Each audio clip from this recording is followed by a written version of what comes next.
Pengacara itu kan identik, mohon maaf ini kalau berbicara masyarakat awam ya, ya Pak ya, masyarakat awam tuh kalau kita kan mau milih pengacara kita kan harus bayar, ya. Kita kan dari mana uangnya, ya, kita kan.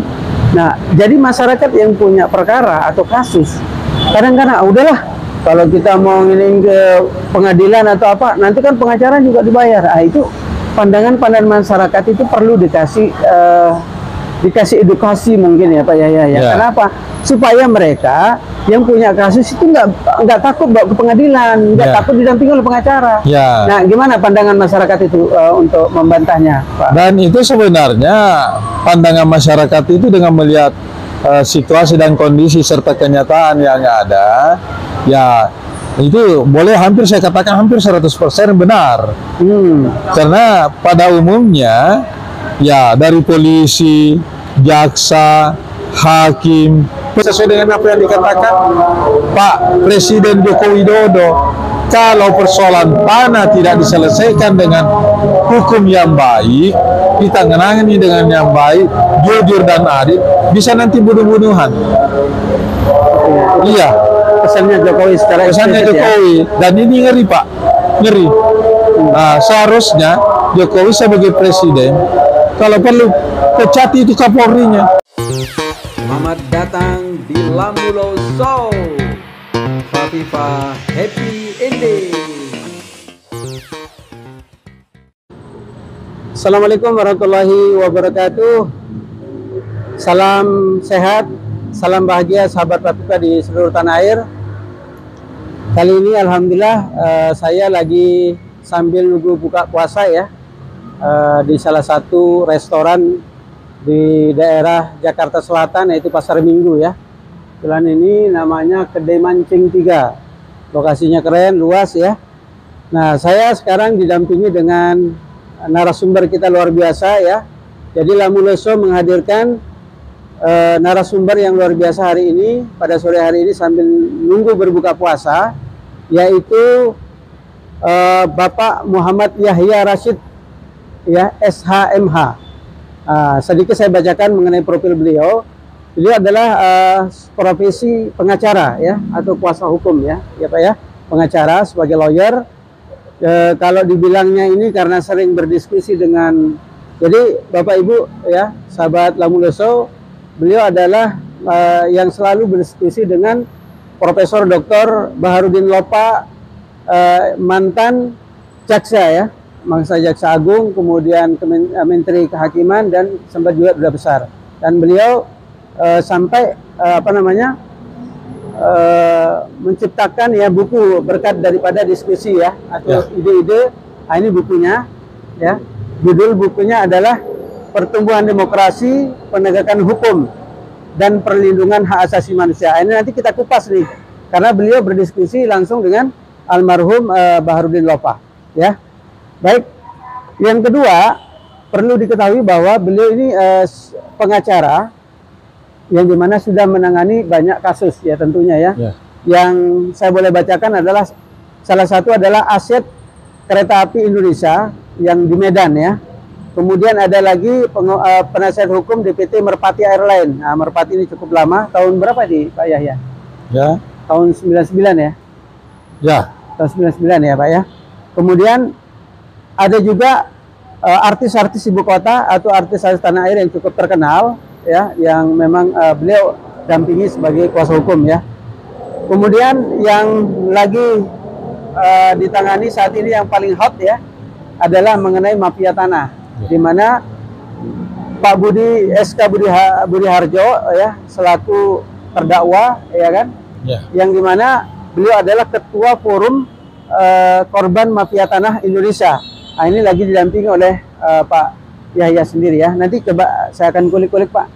Nah, tapi yang menarik teman-teman, selain ternyata sebelum jadi pengacara ya, Pak Yahya ini adalah seorang PNS atau staf ahli di bidang hukum di Departemen Dalam Negeri, yang dimana beliau sudah berkarir di sana 8 tahun. Tapi ternyata dia berhenti sehingga menjadi kembali lagi ke pengacara Pak ya. Nah, ini perlu juga saya tahu kenapa alasannya. Nah, sekarang beliau asli sebenarnya orang Sulawesi ya, Sulawesi Selatan Pak ya. Ya. Sulawesi Selatan, Bone. Bone ya. Sehingga alhamdulillah banyak yang mendorong beliau untuk mencalonkan diri menjadi calon legislatif ya di Dapil ya Sulawesi Selatan itu Sulsel 2 untuk DPR RI ya dari partai P3, dan mudah-mudahan ya kan beliau ini karena banyak yang mendorong, mudah-mudahan beliau ini berhasil ya menjadi duduk di DPR RI menjadi legislatif kita. Kemudian beliau juga ternyata adalah seorang pengusaha ya, pengusaha di PT, nama PT Yarsif Watampone, di mana ini adalah bergerak di bidang penerbitan buku atau percetakan ya. Kemudian sekali lagi saya akan coba kulik ya mengenai buku yang dibahas yang memang hasil pemikiran beliau dengan diskusi dengan Pak Baharudin Lopa. Tapi saya belum sana. Menarik ini Pak. Ya. Gimana kabar Pak Yahya? Alhamdulillah. Sehat Pak ya? Sehat. Alhamdulillah ya. Baik, Hanan mau tahu Pak, ini kan kalau kita udah jadi PNS nih settle kan biasanya kan, pendapatannya sudah tetap, apalagi PNS kan belakangan ya sangat diperhatikan mengenai gaji dan lain-lain ya Pak ya. Apa sih alasannya kok kembali ke pengacara Pak?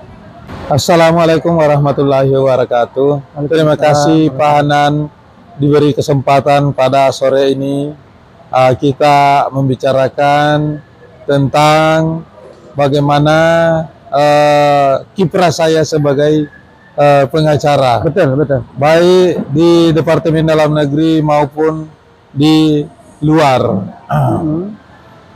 Sekarang ini kami sebenarnya berada di restoran Kedai Mancing 3. Mancing 3, betul. Nah, yaitu saya perlu sampaikan kepada para pemirsa bahwa pada awalnya memang saya berasal dari pengacara, alumni dari Universitas Hasanuddin, kemudian alumni dari Universitas Indonesia, UI juga ya Pak ya. UI. Ya, jadi S2-nya di UI. S2-nya di UI. Ya. Jadi sekarang kami kembali jadi pengacara. Kami tinggalkan Departemen Dalam Negeri karena Undang-Undang Advokat tidak membolehkan rangkap.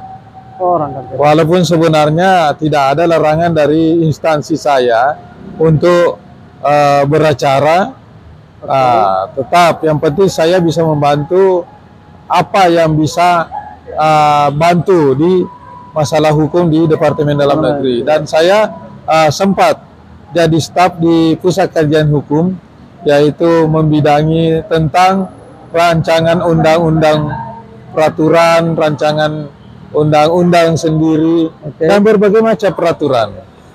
Jadi kiprah saya sebagai pegawai negeri pada saat itu ada beberapa kasus yang kita tangani yang sangat bertentangan sebenarnya dengan kata hati saya, yaitu ketika kami kalah, dinyatakan bahwa kita selalu kalah di persidangan, sehingga saya jawab kepada atasan saya bahwa kami ini kuasa hukum Departemen Dalam Negeri bukan membela Departemen Dalam Negeri, tapi yang saya bela di sini adalah kebenaran dan keadilan. Dan kita sebagai PNS, pegawai negeri sipil, adalah sebagai pelayan rakyat sebenarnya. Ya, dalam hal ini sebagai Pusat Kajian Hukum dan kuasa hukum Departemen Dalam Negeri, ya harus kita menegakkan hukum.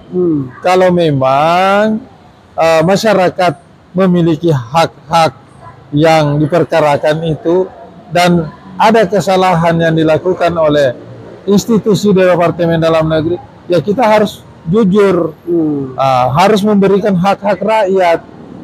Kita akan melayani bila ada sengketa umpama ganti rugi apa segala, kalau memang terbukti bahwa milik rakyat, kita harus menganggarkan saja apa susahnya. Padahal anggaran itu kan uang rakyat sendiri. Tapi jangan coba-coba kita membenarkan yang salah. Tidak ada bukti-bukti kepemilikannya hanya karena lobby-lobby. hanya karena pendekatan sehingga uang negara juga raib, hilang gara-gara lobby. Oke. Jadi kalau memang hak rakyat, ya kita berikan kepada rakyat.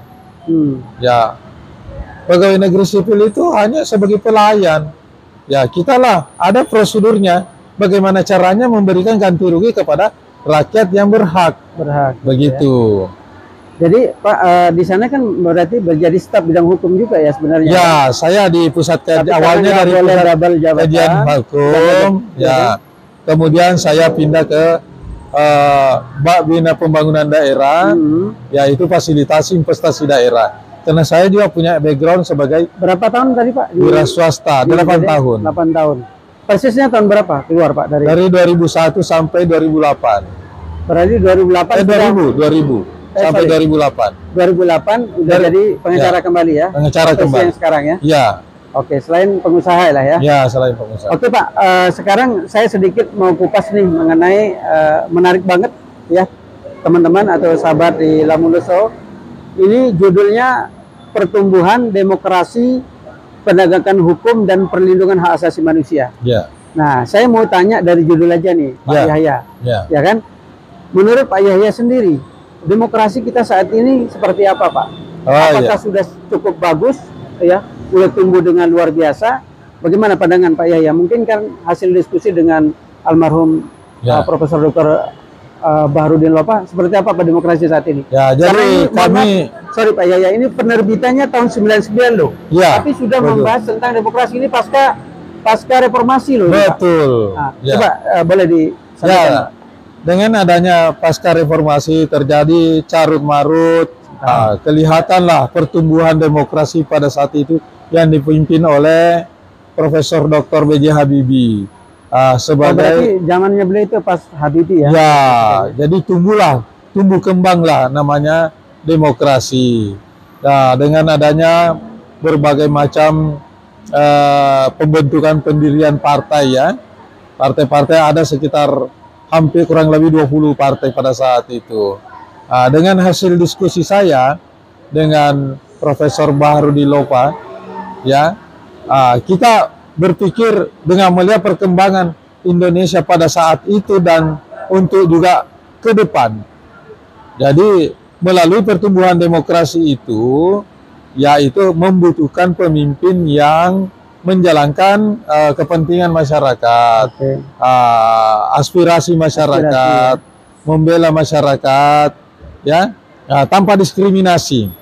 Nah, itulah sebenarnya yang kita pikirkan, karena melalui demokrasi itu bisa terbentuk suatu kebijakan-kebijakan pemerintah yang pro kepada kepentingan masyarakat, ada kebebasan, ya, berpendapat, ada keadilan, tidak ada diskriminasi, sehingga kita mengambil melihat juga demokrasi itu harus sejalan dengan penegakan hukum.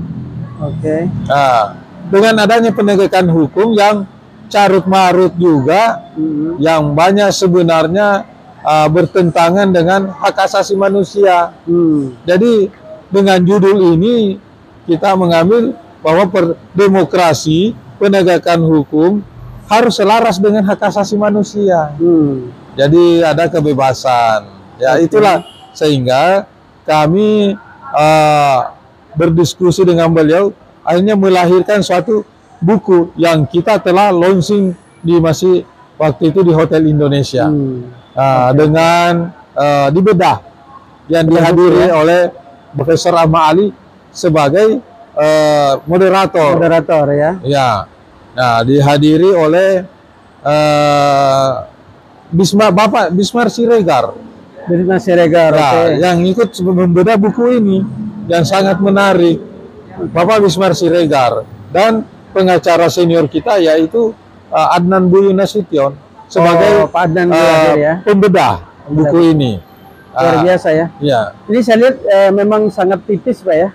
Kalau boleh diceritakan apa intisari daripada buku ini apa Pak?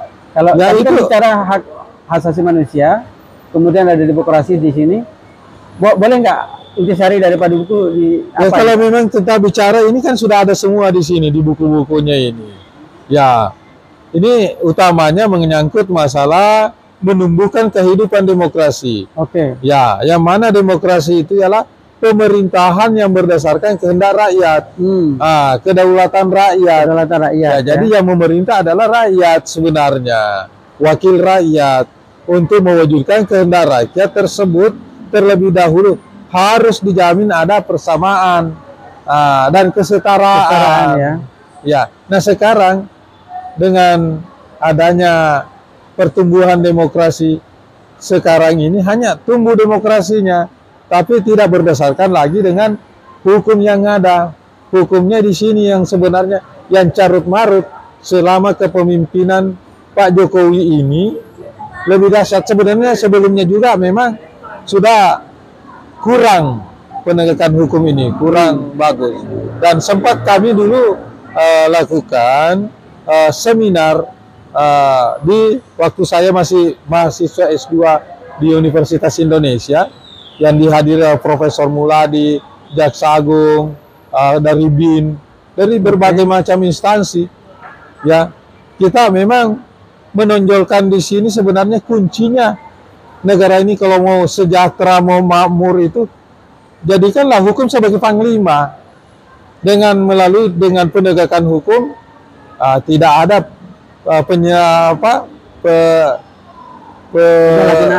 penyalahgunaan. Ya, tidak ada perkelahian lagi. Kalau ditegakkan hukum, karena kita tanamkan kepada masyarakat bahwa dengan adanya penegakan hukum, yaitu mengatur dan memaksa.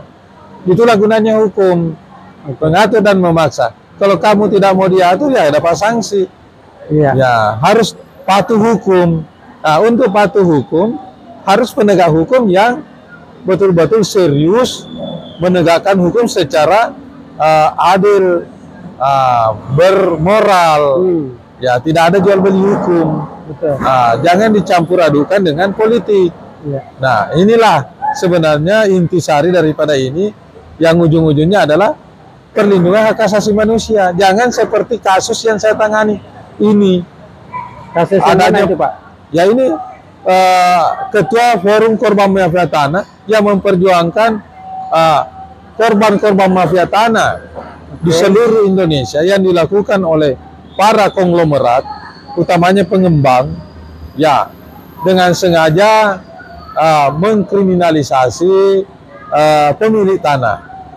Dengan ada modus, dia bikin akte jual beli atau bikin sertifikat abal-abal, memfigurkan seseorang atau perusahaan, kemudian dari A ke B, dia bikin sendiri AJB-nya, atau bikin sendiri sertifikat yang palsu. Kemudian dari B ke perusahaan yang membeli ini, yang konglomerat ini, dengan alasan bahwa dia sudah beli. Itulah yang kemarin terjadi PT SSA yang dipimpin oleh Pak Nono Sampono, menyatakan di persidangan bahwa kita sudah beli dalam bentuk sertifikat tanpa menyelidiki sertifikat ini asal usulnya, asli apa tidak, asli atau tidak. Nah, lahan dari Pak Budi itu sebenarnya bukan lahan daripada sertifikat yang dibeli oleh PT SSA. Di luar, dan sudah ada perkara salah satu pengadilan kasus yang Bapak handle saat ini, ya? Iya, salah satu. Menurut Bapak adalah terjadi diskriminasi atau apa istilahnya, Pak? Ini bukan di samping diskriminasi, memang adalah kriminalisasi. Ada permainan dari penyidik atau kami yakin bahwa tidak mungkin Pak Budi Harjo ini sebagai pemilik tanah yang sah, pembeli tanah yang beritikat baik, yang lengkap suratnya dari keterangan lurah, camat, ya, kepada dari instansi yang berwenang, dan dari Menko Polhukam sendiri ketika kasus ini telah turun ke lapangan melakukan cek and recheck tentang dasar surat-surat kepemilikan SK Budi Harjo ini. Banyak sebenarnya yang terjadi di negara ini. Pengalaman saya menangani perkara baik di Surabaya, di Medan, di Makassar utamanya. Baik. Jadi ditangkap dulu itu pemilik tanah, dipenjarakan dulu, di belakang persoalan, Artinya dia diintimidasi, ditakut-takuti. Ya dengan preman. Ada perkara di Makassar itu dari tahun 2001, Pak. Berarti mohon maaf ini Pak Yahya, kalau saya boleh ambil gambaran dari cerita Bapak, ini ngeri banget dong Pak. Ngeri. Ini bisa terjadi di semua orang dong. Nah, Artinya Pak, ini kan terjadi perlakuan yang, mohon maaf, kita punya tanah resmi, ya, kita udah beli sama orang, ya. tiba-tiba dicaplok begitu Pak. Anda punya surat, ya asal usulnya dari turun temurun umpama ya, dan kamu sudah kuasai bertahun-tahun. Ya, tiba-tiba ada konglomerat yang punya uang, yang bisa mau tanah kita, menginginkan tanah kita, dengan mudahnya dibikinkan akte jual beli palsu, dibikinkan sertifikat palsu, dengan menggunakan premanisme, mengusir Anda dari rumah. Nah, ketika Anda melapor polisi, justru Anda yang dibekuk, Anda yang dipenjarakan. Kasusnya seperti itu. Nah, seperti itu. Ada kasus di Makassar. Dari tahun 2010 juga saya tangani. Sampai sekarang sudah menang, PK-nya sekarang belum bisa dikuasai oleh pemiliknya karena dia digugat, dia menang, minta eksekusi dari pengadilan. Pengadilan menyatakan bahwa tidak bisa dieksekusi karena kamu pemilik, kamu dianggap menguasai. Persoalannya kita minta perlindungan hukum di polisi, waduh, berbelak-belit. Jadi tidak ada itikat baik dari pihak kepolisian. Jadi gini Pak, karena kita lagi bahas sosok almarhum Baharudin Lopa selaku teman diskusi Pak Yahya. Artinya ini kan kondisi saat ini hukum kita ya, artinya carut marut ya. Nah, bagaimana Pak Bapak melihat sisi ya seorang Baharudin Lopa ya kan pada saat dia menjadi Menteri Kehakiman atau mungkin pada saat jadi Jaksa Agung ya kan, Bapak kan sering diskusi. Nah, dengan melihat kondisi saat ini, apa yang dilihat dari sosok seorang Baharudin Lopa Pak? Ya, jadi pada begini ya, di samping watak saya juga sendiri, mulai memang dari sejak mahasiswa, mulai dari SD, SMP, SMA, memang saya sifatnya kadang-kala frontal, melihat kalau ada ketidakbenaran. Ketidakadilan lah ya. Ya, ketidakbenaran dan ketidakadilan, selalu jadi frontal.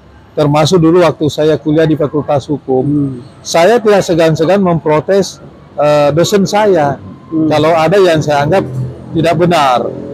Kemudian dengan dipertemukannya, Allah mempertemukan dengan Profesor Baharudin Lopa, AM Fatwa, orang-orang idealis di negeri ini, Profesor Andi Hamzah. Alhamdulillah, dengan melalui diskusi-diskusi, ya sedikit banyaknya terimbas juga ilmunya kepada saya dan watak-watak mereka, yaitu punya kejujuran.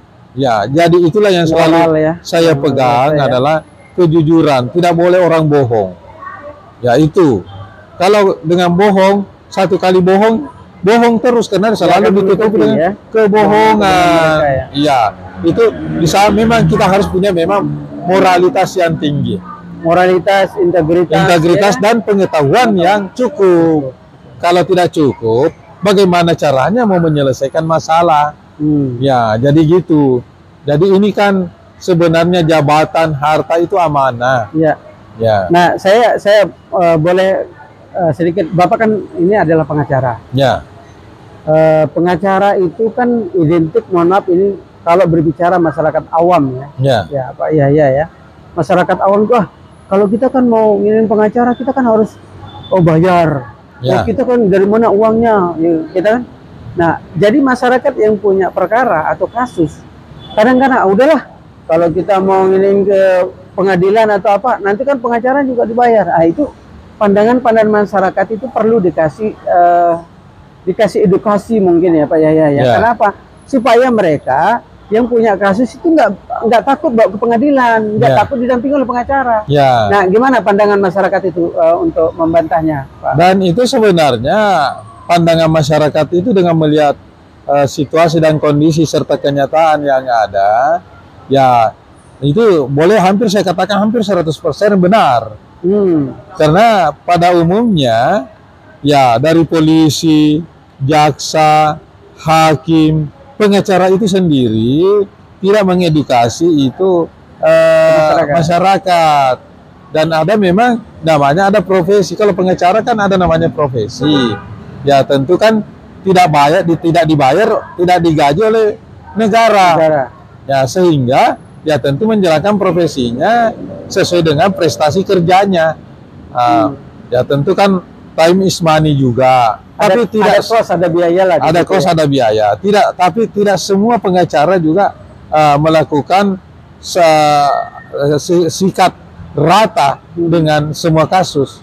Ada juga yang di villa-villa, ada yang betul kita yang harus membiayai, ada memang kita harus menarik bayaran yang besar. Dan saya terus terang, kalau memang kasusnya besar, ya tentu saya tarik fee yang besar untuk nanti saya persiapkan untuk subsidi silang. Jadi ada yang banyak kita bantu masyarakat. Tapi lebih banyak masyarakat sebenarnya orang yang tidak mampu, tapi punya hak-hak yang dirampas, didolimi, ya kan? Pak Yaya punya LBH sendiri nggak? Ya punya sendiri. Udah ada ya Pak? Ya saya sendiri, tidak pernah ikut sama orang. Artinya kalau Bapak misal dapat kasus yang, mohon maaf ya, yang notabene yang berkasus adalah orang besar, kemudian Bapak dapat fee atau apa istilahnya Pak? Ya, success fee ya. Besar artinya itu untuk membantu orang-orang yang di LBH tadi. Kita kan di dalam melaksanakan profesi itu ada namanya lawyer fee. Semacam biaya administrasi untuk surat kuasa untuk kantor. Ada namanya operasional. Warawiri lah ya. Warawiri, ya kan? Ada namanya success fee. Success fee itu apa tuh? Ya, setelah kasus itu selesai. Bagaimana hasilnya? Baru dikalkulasi berapa hasilnya. Nanti dibagi sesuai dengan kesepakatan. Ya itu besar kecilnya itu tergantung tingkat kesulitan, tingkat pengeluaran, tingkat biaya. Kalau ada kan juga klien, dia yang membiayai segala-galanya. Oh gitu. Ya, jadi itu kalau dia membayar segala-galanya, fee-nya kecil. Tapi kalau kita yang membiayai juga segala-galanya, fee-nya besar. Ya kan lebih besar daripada bagian daripada pemilik ya. Ya karena jadi bocor nih apa? Iya. Jadi tidak harus kita pendapatan. Ya tidak harus semuanya harus bayar. Ada memang demi keadilan dan kebenaran. Kalau saya lebih banyak memang saya tangani perkara-perkara yang saya biayai klien saya. Cuma sedihnya ada juga yang ternyata dia tidak punya uang tapi punya kepemilikan yang sah dan benar, ya, yang sangat besar, tapi diserahkan kepada pengacara. Justru klien ini membebankan lagi bukan hanya biaya perkara, membebankan biaya hidupnya, biaya pribadinya. Jadi banyak memang kendala-kendala seperti itu. Oke. Jadi menarik nih kita bahas itu, tapi saya akan beralih dulu Pak Yaya ini karena saya menarik Bapak kan ini akan mencoba ya 2024 ya. Kalau ini ada pemilu kita ya Pak ya. Akan coba di P3 tadi ya, P3. Nah, ini kan kalau berbicara seorang politik ya. Bapak kacamata Pak Yaya sendiri nih, selain pengacara kan apa ya alasan Bapak nih mau coba di politik? Kan pengacara juga. Ya sebenarnya begini, politik itu kan menentukan aturan, hukum, kebijakan. Ya, jadi saya sadari kalau orang-orang yang tidak punya kapasitas dan kapabilitas yang masuk di legislatif itu sangat merugikan masyarakat. Ya, karena yang menentukan nasib masyarakat itu, nasib rakyat itu adalah politik, hukum sebagai hukum sebagai kebijakan, regulasi, undang-undang ya. Ya, regulasi. Bagaimana kalau menentukan aturan-aturan itu tidak merupakan hasil representasi, ya, hasil daripada kebiasaan masyarakat, sehingga aturan itu sendiri yang tidak efektif, masyarakat tidak bisa menjalani. Apalagi ada penyelewengan, penyimpangan dari aparat penegak hukum itu sendiri. Harusnya hitam dijadiin putih, putih dijadiin hitam. Itu yang jadi persoalan. Saya sedikit ini Pak ya. Pak Yaya kan mengikuti ya. Sekarang DPR kita ini banyak dikritisi. Ya. Ya kan? Banyak sekali contoh lah, misalnya dia mengesahkan undang-undang Omnibus Law, ada Ya. lagi undang-undang hak cipta kerja, Ya. ya kan?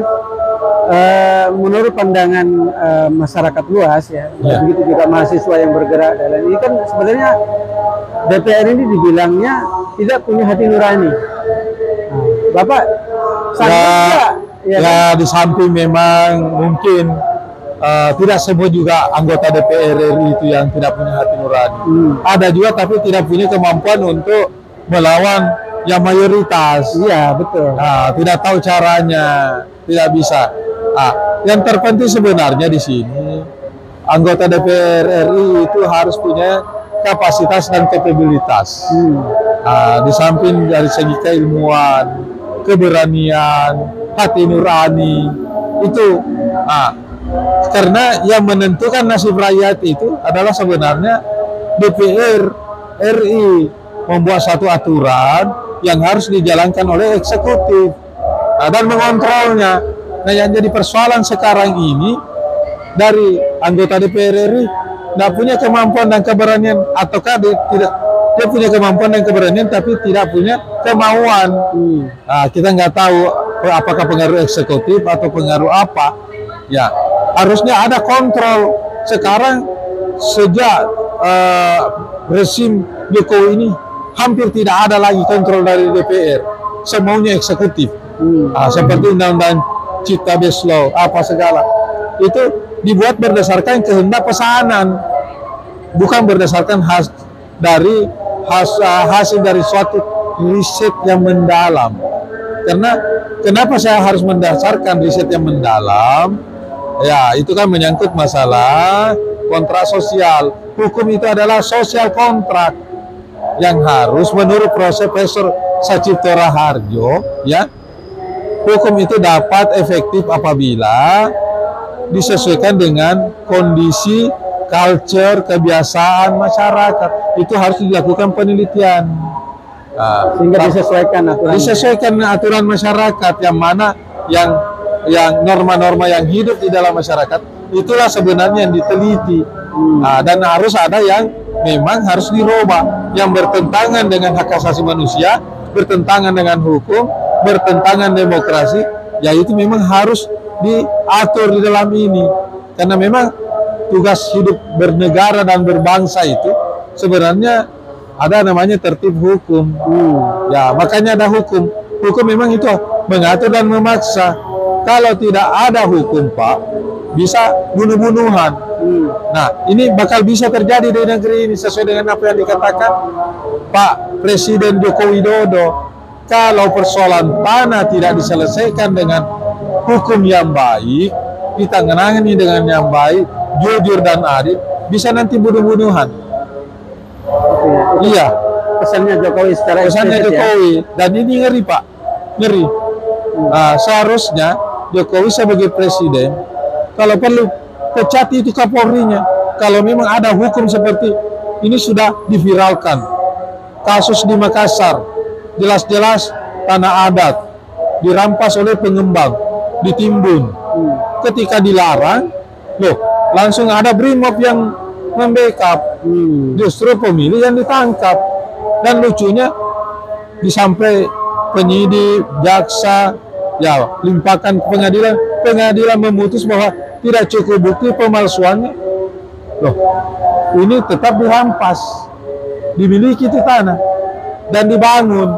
Jadi memang saya berharap kepada seluruh masyarakat bangsa Indonesia dalam melakukan transaksi jual beli namanya properti harus hati-hati, harus jelas surat-suratnya.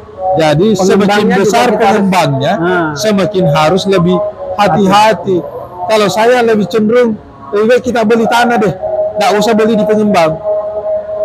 Lebih baik kita beli tanah langsung kepada pemiliknya, baru kita bangun sendiri. Solusi itu. Solusi. Nah, kalau pengembang dibeli 25 perak, ya, dibeli 25 perak per meter dengan menekan pemiliknya, ya, dipenjarakan apa segala, dengan negosiasinya harganya harusnya 5 juta dibeli cuma 100.000, baru dia jual 50 juta, 100 juta per meter. Nah, itulah yang terjadi ya. Nah, yang membahayakan sebenarnya, kasihan dong masyarakat yang tidak mengerti hukum, yang tidak hati-hati, karena melihat saja pengembang di bawah fasilitas yang banyak, dia pikir legal. Ketika sudah jadi rumahnya, sudah ditempati. Nah, kalau ada masyarakat yang merasa memiliki dan punya dasar hukum yang kuat, dia lakukan upaya hukum dan nyatanya dia bisa menangkan. Nah, kemana hak-hak dari pembeli ini? Tidak dilindungi oleh hukum karena dianggap pembeli yang tidak beretikat baik, karena tidak melakukan. Mana ada masyarakat pembeli sekarang yang bisa turun periksa ke BPN, periksa ke kelurahan? Tidak ada, Pak. Tinggal saja melalui promosi apa segala langsung jadi. Nah, saya menangani kasus di Palembang, ada 38 atau 40 lebih ruko yang 3 lantai sudah jadi. Ya, karena kita menang dalam perkara perdataan, kita eksekusi, kita ratakan. Walaupun pemiliknya telah menyerahkan secara sukarela, tetap kita ratakan, Pak. Karena kadang-kala kan masyarakat juga mafia-mafia tanah ini punya taktik ke depannya bisa diperkarakan lagi ya. Iya. Baik Pak Yahya. Jadi ini perbincangan kita ya pada sore hari ini ya, sahabat Lamuloso di seluruh tanah air, karena memang ya 6 menit lagi kita akan berbuka puasa ya kan. Sekali lagi buat sahabat Lamulo di seluruh tanah air, selamat berbuka puasa ya kan. Semoga sisa puasa yang 10 hari ke depan ini kita diberikan kemudahan oleh Allah SWT, kita beribadahnya semakin maksimal ya kan. Dan yang terpenting kita berdoa semoga Allah memberikan malam Lailatul Qadar ya untuk kita semua ya Pak Yahya ya. Amin ya rabbal alamin. Demikian Pak ya. Terima kasih atas waktunya dan atas asistensi perhatiannya sahabat Lamulo di seluruh tanah air. Demikian, assalamualaikum warahmatullahi wabarakatuh. Waalaikumsalam warahmatullahi wabarakatuh. Selamat datang di Lamulo Show. Happy Ending.